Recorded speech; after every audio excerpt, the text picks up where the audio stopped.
He didn't rescue the dog from war. They rescued each other. That's how folks in Sheridan, Wyoming tell it. You see, some stories hit you like a storm. But this one, it sneaks in quietly and leaves a scar that never fades. Before we go any further, if stories about loyalty, second chances, and the hidden pain behind quiet eyes move you, hit that subscribe button and join us here at Animal Story.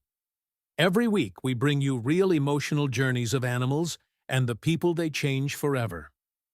Now let me tell you about Sergeant Luke Harris and Bullet.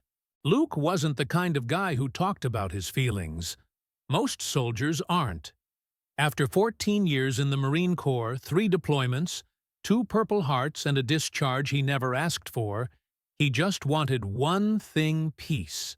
He found it in a cabin up in the Bighorn foothills, surrounded by pine trees and wind that didn't care what you'd seen or done.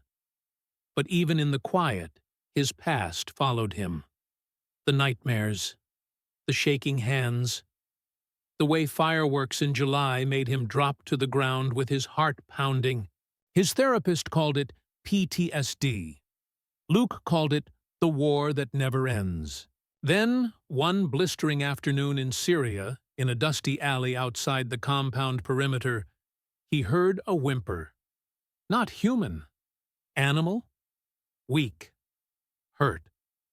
Curious, he peeked behind a crumbled wall and saw him a Pitbull mix ribs poking out one leg, dragging but eyes full of fire. Luke knelt down, slow and careful. The dog didn't growl, didn't run, just looked at him like he already knew him. "You made it this far," Luke whispered. "Guess we're both hard to kill." From that moment, they were a pair. Luke named him Bullet, partly for his speed, partly for irony. The dog had probably dodged more bullets than most soldiers. He'd been a stray, maybe part of a fighting ring, maybe a street survivor. No one knew, but Luke didn't care. What mattered was Bullet followed orders better than half his squad. When Luke's unit rotated out, he pulled every string he could to bring Bullet home. It wasn't easy paperwork, quarantine, military red tape. But Luke wasn't the kind of man to give up. He didn't leave anyone behind. Back in Wyoming, things looked different. Luke still struggled. He jumped at loud noises, slept with a light on, avoided crowds. But now there was a dog curled at his feet, a shadow always near, a pair of eyes that didn't judge, just waited. "He keeps me grounded," Luke would say when people asked. Like he knows when the nightmares are coming. And it was true. Bullet had this way of nudging Luke awake before the panic attacks got too deep, of resting his head on Luke's lap during flashbacks. No training, no commands, just instinct. Neighbors saw them every morning walking along the gravel road by the river. Always quiet, always steady. Luke with a thermos in one hand, leash in the other. Bullet right by his side, never pulling, never barking. Just there. No one questioned it. If a man who'd seen hell trusted that dog, so did the town. Luke started posting photos of Bullet. Nothing fancy. A shot of him snoozing by the fireplace. A sunrise hike. A video of Bullet catching snowflakes. Slowly the account grew. Veterans, dog lovers, even strangers found comfort in the bond they shared. But what no one saw, not yet, was the storm building beneath the surface. Because healing isn't always linear. And sometimes love alone isn't enough to erase what came before. Luke didn't talk about the war anymore. Not with his VA counselor. Not with his brother over the phone.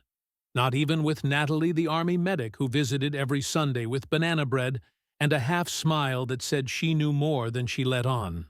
But with Bullet, that dog heard everything.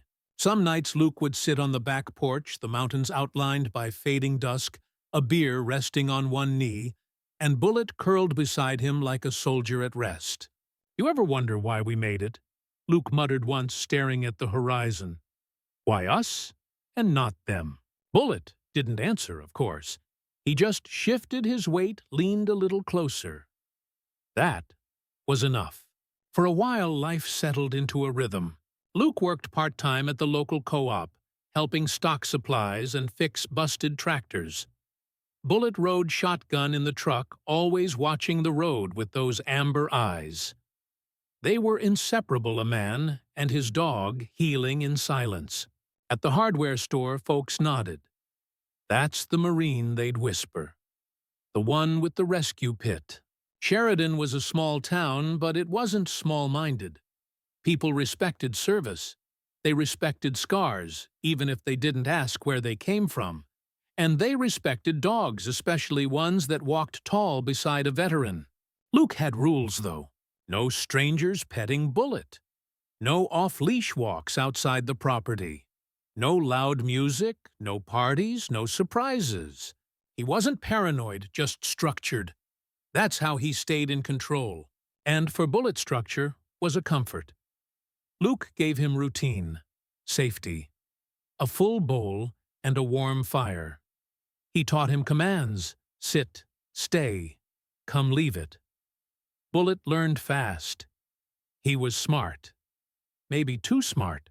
One day a kid dropped a firecracker near the truck at a gas station. Luke froze. Bullet didn't bark, didn't snap. He just jumped into the passenger seat and leaned into Luke's chest. Calm. Present. "We're okay," Luke whispered, gripping the wheel. "We're okay, bud." But still, something was shifting. It started small, barely noticeable. Bullet pacing more at night, ignoring commands for just a beat longer than usual, staring into the corner of the living room like he saw something Luke couldn't. Luke chalked it up to stress. Maybe the dog was feeding off his energy. Or maybe, just maybe, Bullet had ghosts of his own. No one knew where the dog came from before the war. No vet records, no microchip, just scars and silence. Luke tried not to think about it. "We all got a past," he told Natalie once. "Doesn't mean we're broken." But late one night, Luke woke to find Bullet standing in the hallway, still silent, staring at the bedroom door. It wasn't the stance of a dog guarding his owner. It was something else, Natalie noticed too. She came by with a bag of groceries one Wednesday.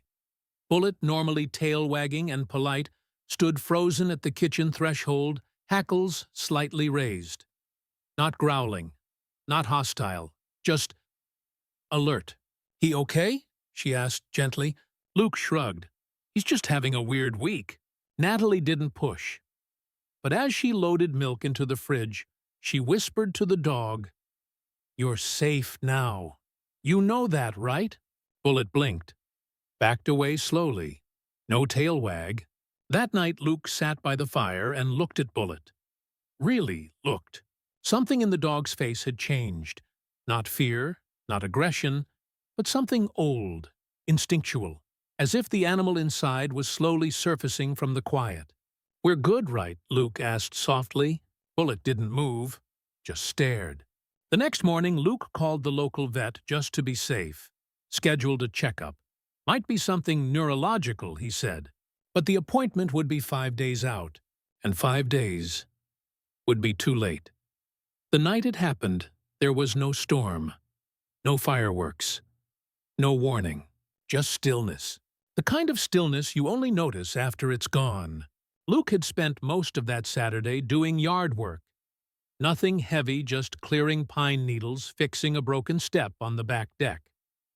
Bullet followed him around like usual, nose-twitching tail, swaying, chewing on a thick rope toy Luke had picked up from Tractor Supply the week before. It felt like any other weekend. Luke grilled 2 burgers, one for himself, one for Bullet, and they sat on the porch like they always did. The sun dipped low behind the trees. The wind picked up just enough to rustle the flags hanging from Luke's porch. "We've got it good, huh?" Luke said, running a hand down Bullet's back. The dog leaned into it, that simple pressure that trust felt like an anchor. Luke didn't know it was the last calm moment they'd share. Around 11:40 p.m., Natalie's phone buzzed. A missed call, then another, then silence. She knew Luke didn't usually call at that hour or at all unless something was wrong. She tried calling back. No answer. 5 minutes later, she grabbed her jacket and keys and headed for the cabin. When she arrived, the porch light was on, and the truck was parked exactly where it always was. She knocked. Nothing. Called his name. Nothing. A growing chill crawled down her back. She pushed the door open, it wasn't locked, and stepped inside. What she saw stopped her cold. Luke was on the floor of the living room, barely conscious, blood on his arm, and collarbone eyes fluttering. His breathing was shallow. His phone lay nearby, screen cracked. And, just a few feet away, Bullet was inside the laundry room, the door pulled shut behind him, not locked, but closed tight. He wasn't barking. He wasn't pacing. He was just watching. Natalie dropped to her knees, dialing 911 with shaking hands. "It's Luke Harris," she told dispatch. "Veteran. Trauma to the upper chest. Possible seizure. There's blood. I don't know what happened. There's a dog. He's in another room contained. I don't think he's aggressive, but something happened." Deputies arrived within 12 minutes. They secured the scene, checked for signs of forced entry. Nothing. No signs of a break-in. No shattered glass. No open windows. The only evidence was Luke's torn shirt blood smears near the entryway and shallow puncture wounds on his neck and chest. The kind of wounds consistent with a dog bite, but not a frenzied attack, not a mauling. The deputies exchanged looks. "He might have had a seizure," one of them said. "The dog could have panicked, or tried to wake him up and didn't know how," said another. They approached the laundry room slowly. Bullet didn't lunge, didn't growl, just sat there, tail still, eyes locked on Luke through the door. He let them put on the leash, walked out calmly. No resistance, no fear, like he knew the storm had passed. Luke spent 3 nights in the hospital. He had suffered a tonic-clonic seizure, likely triggered by long-term neurological trauma from a previous blast injury. The doctors said it was a miracle he didn't hit his head on the stone fireplace when he collapsed. They cleaned the wounds, superficial mostly. "Defensive," the ER nurse noted. Like something trying to stop movement, not cause harm. Natalie sat by his bed the second night, fingers tracing the IV line. "He didn't mean to hurt you," she said softly. Luke looked at the ceiling, voice barely a whisper. "He didn't hurt me. He saved me.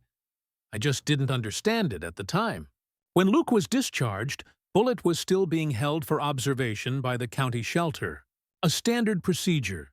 They needed to assess behavior, rule out aggression, ensure public safety. But Luke already knew. Whatever happened that night, Bullet hadn't snapped. He'd acted on instinct. Maybe a clumsy instinct, but not a malicious one. Because sometimes when the people we love fall apart in front of us, we panic. We try too hard. We grab too tight. And it looks like violence when it's really fear. Luke didn't blame Bullet. Not for a second. He blamed the silence. The years of pain buried deep. The war he never finished fighting until his best friend forced him to face it. Luke had been through war zones, lost brothers in arms, and spent nights praying for dawn from under the weight of silence. But nothing compared to the helplessness he felt sitting across from a cold desk at the county shelter office. Behind the glass door, Bullet was there, quiet, lying on a fleece blanket, his eyes locked on Luke, like he couldn't figure out why his person wasn't coming in. "He's not aggressive," Luke said again, voice even. "He just panicked. He was trying to help." The woman across from him, a county animal control officer, nodded, but her face was unreadable. "I hear you, Sergeant. But we have protocol. There was injury. There was blood. That's a bite report. The law requires a 10-day hold and behavioral evaluations. Then we meet with the board." Luke gripped the arms of the chair, knuckles pale. 10 days felt like a lifetime. Back home, the cabin felt colder. Too still. too clean. Bullet's toys sat untouched in the corner. His bowl was dry. The house didn't hum with that low rhythm of shared breathing anymore. Natalie stopped by with groceries. She offered to stay, maybe even bring over her golden retriever for company. Luke shook his head. "It's not about the noise," he said. "It's about the bond. I've never had that kind of connection with anyone, human or dog." She didn't argue.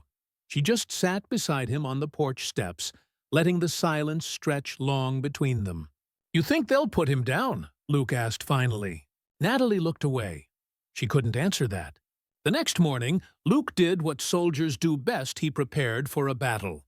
He gathered every photo, every vet record, every text message with Natalie documenting Bullet's behavior. He printed out social media posts, hundreds of comments from veterans and animal lovers alike calling Bullet a hero. He even dug out his discharge papers, his combat medals, and a letter from his VA counselor stating that Bullet had significantly improved his mental health. And then he wrote a letter, one that shook with emotion but not desperation. A letter not just to the board, but to every person who might someday face the same impossible choice. "My name is Sergeant Luke Harris," it began, "and I'm not asking you to bend the rules. I'm asking you to look past fear and into truth." He didn't sugarcoat what happened. He didn't deny the bite. But he painted the full picture: a seizure, a dog's instinct, and a bond that deserved more than a label. "Bullet didn't fail me," he wrote. "He stayed. He stayed when others ran. He stayed when I was unconscious, bleeding, broken. What looks like violence in a report was really a desperate act of protection. If you call that dangerous, then maybe we've forgotten what loyalty looks like." He submitted the packet by hand, left it with the receptionist, walked back to his truck, throat tight. And then he waited. 3 days later, the call came. Luke didn't even let the phone ring twice. "Mr. Harris," the voice said, "we reviewed your case. We've spoken with your vet, the ER team, your behavioral references." And a pause. "We're clearing Bullet for release. No red flag, no permanent record. Just a recommendation for continued monitoring and support." Luke couldn't speak, could barely breathe. "You can pick him up tomorrow," she added.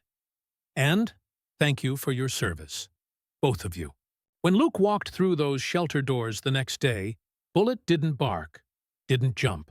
He stood up slowly, walked forward, and rested his head gently against Luke's chest, like nothing had ever been broken, like everything had just paused.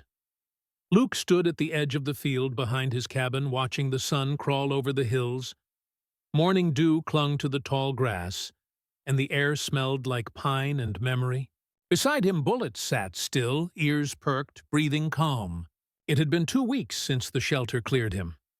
2 weeks since Luke walked him back into the house, set down his bowl, and whispered, "We're home, buddy." They hadn't missed a step since, but something had changed. Not in Bullet. He was still the same loyal shadow, still curled up by the fireplace at night, and pressed his head against Luke's leg when he sensed tension. The change was in Luke. "I used to think I was the broken one," Luke said quietly, hands stuffed into the pockets of his jacket. "Now I think maybe I was just waiting for someone who saw the cracks and stayed anyway." Natalie came by more often now, not to check on him, not like a medic, but as a friend.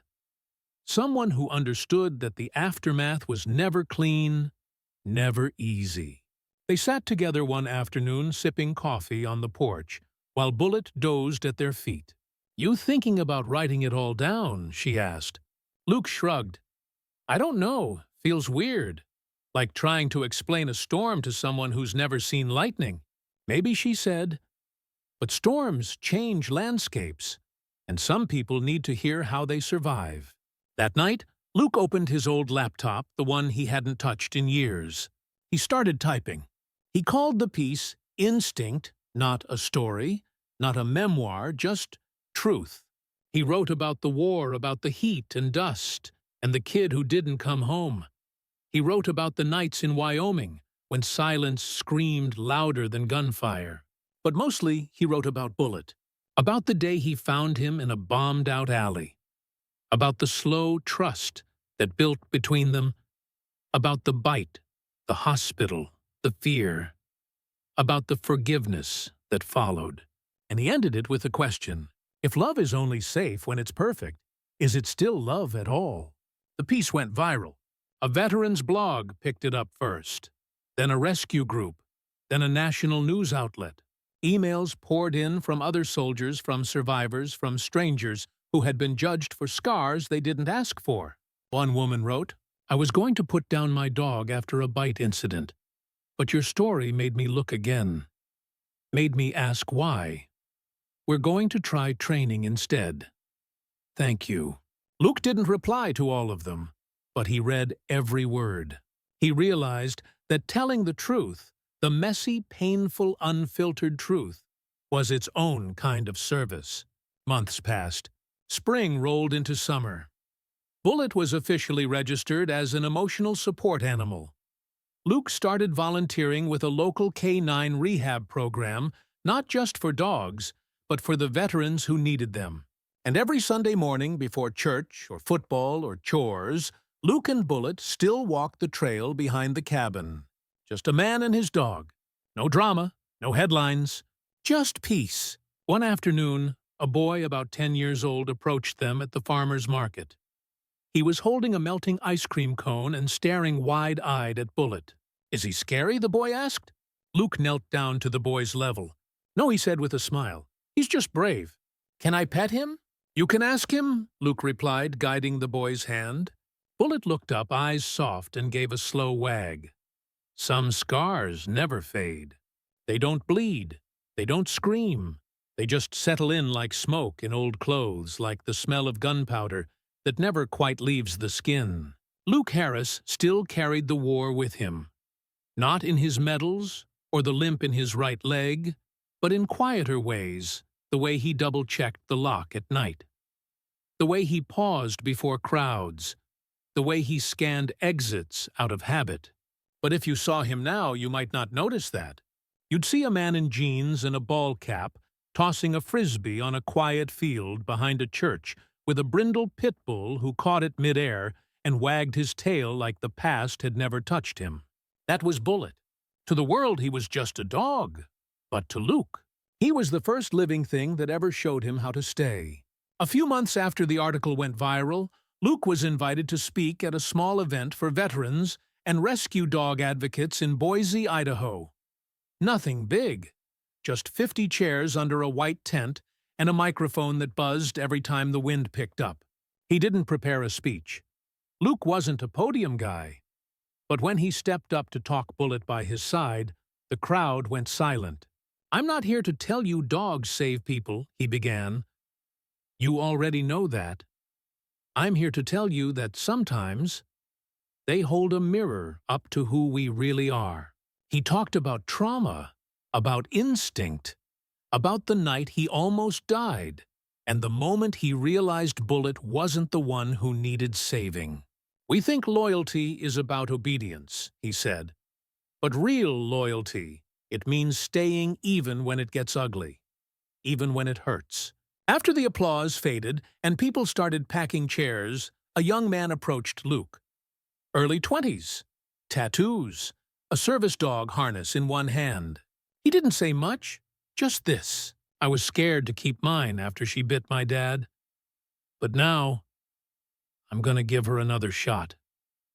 Because of you." Luke didn't have words for that. He just nodded. Back in Wyoming, life moved on. Slowly, steadily. Luke and Natalie grew closer, not in a movie-ending kind of way, but in the way two people do when they've seen each other fall apart and still choose to show up. She started coming over on Friday nights. Sometimes they made chili. Sometimes they said nothing and watched the fire crackle with Bullet asleep at their feet. "You ever think we got lucky?" she asked one night. "No," Luke answered. "We fought for this. Every damn step. One morning, Luke stood at the trailhead behind his property leash in hand, staring at the signpost that used to be faded and chipped. Now it was new. Fresh paint. Sanded wood. A new name carved into the plank. The Bullet Trail, dedicated to the ones who stayed. Luke took a deep breath. Bullet barked softly, ready to go. And they walked. They say people never really heal. They just learn how to carry it better. Maybe that's true. Or maybe we're all waiting for someone or something that helps us carry it in the first place. So now we ask you, our viewers, our community, have you ever been saved by something unexpected? A dog, a friend, a second chance. And if you were given that moment again, would you recognize it for what it is?